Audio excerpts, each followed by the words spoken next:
پیغام پاکستان وہ بیانی اور وہ نیریٹو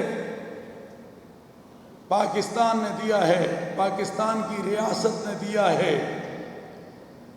پاکستان کے علماء نے، مفتیان کرام نے، مشائخ عظام نے قرآن کریم اور احادیث کی روشنی میں جس میں دہشت گردی کو حرام قرار دیا گیا ہے، جس میں انتہا پسندی کو حرام قرار دیا گیا ہے، جس میں خودکش عملوں کو حرام قرار دیا گیا ہے، جس میں ریاست اور ریاست میں ہتھیار اٹھانے کو غیر شرعی اور حرام قرار دیا گیا ہے۔ آئیں مل کر اس پیغام پاکستان کو ہم ہر گھر کی آواز ممبر و محراب کے ذریعے بنائیں۔ یہ پاکستان کا بیانیہ ہے جسے آج پوری دنیا میں سراہا جا رہا ہے۔